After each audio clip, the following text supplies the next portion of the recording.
बाबा साहेब अम्बेडकर संबल योजना। देखिए, मुख्यमंत्री भजनलाल शर्मा ने, राजस्थान के जो बीजेपी के मुख्यमंत्री भजनलाल शर्मा ने एक ऐसी नई योजना शुरुआत करी है। उसमें 250 करोड़ रुपए एलोकेट भी किए हैं और उसका मकसद है कि मतलब जिस राजस्थान के जिन भी गाँवों में 50% से ज़्यादा एससी पॉपुलेशन है, अनुसूचित जाति की पॉपुलेशन है, वहाँ पर बाबा साहेब अम्बेडकर संबल योजना शुरू की जा रही है। इसके लिए भजनलाल जी ने 250 करोड़ का बजट भी दिया है और उसका मकसद ये होगा कि उन गाँवों में, पर्टिकुलरली उन गाँवों में बेसिक इंफ्रास्ट्रक्चर हो गया, आधारभूत संरचना हो गई, डेवलपमेंट हो गया, विकास के लिए पैसे खर्च किए जा सके वहाँ पर। ये उनका मेन मकसद है वहाँ पर। और चूँकि भाजपा पे ये कहते हैं, ऐसा कुछ रहा नहीं है अब, लेकिन आरोप लगाती है कांग्रेस की SC/ST की हम लोग हैं जो मेन क्या बोलते हैं, जो उनकी रहनुमा पार्टी है, उनका ध्यान रखने वाली पार्टी है। और भाजपा के लिए बोलते हैं कि ये तो सिर्फ कि यार ये तो ब्राह्मण बनी होगी, ऊंची जाति वालों की पार्टी, ऐसा वो लोग कहते हैं, जबकि ऐसा कुछ भी नहीं है। ऐसा कुछ भी नहीं है। ठीक है, जब बीजेपी स्टार्ट जब हुई थी तब ज़रूर जो बेसिक वोट बैंक हुआ करता था, तो ब्राह्मण हो गए, बनिए हो गए, ठीक है, राजपूत हो गए, वो उनमें से भी कुछ लोग वोट दिया करते थे और बीजेपी की पार्टी बनी थी उस समय। ठीक है, उस समय भी चूंकि इंदिरा गांधी ब्राह्मण थी तो ब्राह्मण भी ज़्यादातर कांग्रेस को वोट दिया करते थे। लेकिन 1992 में जब बाबरी विध्वंस हुआ, उस चक्कर में पूरा ब्राह्मण वोट बैंक, पूरा नहीं, काफ़ी हद तक बहुत ज़्यादा बीजेपी की तरफ आ गया। उसके अलावा जैसे 1999 में राजस्थान में जाटों को आरक्षण दिया अटल बिहारी वाजपेयी ने, तो उसके बाद में जाट जो कांग्रेस के परंपरागत वोट बैंक हुआ करते थे, वो बीजेपी की तरफ एक बड़ा शिफ्ट हो गया।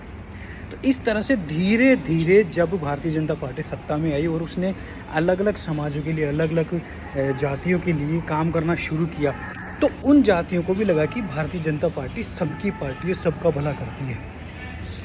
तो वो धीरे धीरे वोट देने लगे। राहुल गांधी ने कोशिश करी खूब OBC को अलग करने की, या ये साबित करने की कि OBC की असली रहनुमा, या OBC, चूँकि OBC 50% जनसंख्या लगभग, OBC की जनसंख्या सबसे ज़्यादा होती है, SC/ST भी कम होते हैं, जनरल भी कम होते हैं, OBC बीच का बड़ा मेजर चंक रह जाता है पॉपुलेशन का। तो सब लोग उसी पे कब्जा करना चाहते हैं कि इनको हम पटा के रखें, या इनको हम बोले कि हम आपके असली रहनुमा हैं। लेकिन खुद नरेंद्र मोदी ही OBC है। तो इस तरह से कांग्रेस की जो सारी पॉलिसियाँ थी वो फ्लॉप होती गई, फेल होती गई।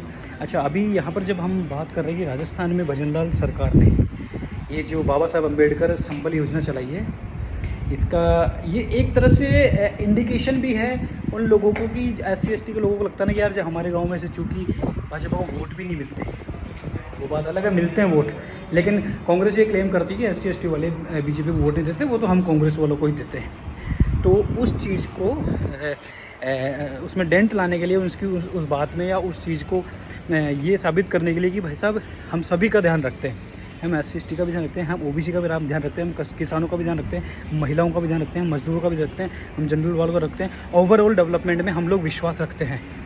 तो इस तरह से ये कहते हुए ये नई परियोजना आई है। CM भजनलाल अपने काफ़ी अच्छा अब तक काम रहा, 1.25 साल हो गया, अच्छा काम रहा, अभी तक कोई शिकायत नहीं, ना कोई करप्शन की शिकायत, कई बड़ी बड़ी उपलब्धियाँ रही है। एक रिसेंटली एक और आ रही है, मैं उसके ऊपर वीडियो बनाऊंगा, जिसके ऊपर जो यमुना जल समझौता हुआ है, यमुना जल समझौते में चूरू, झुंझुनू, सीकर 3 राज्य को प्रॉपर पानी मिलेगा।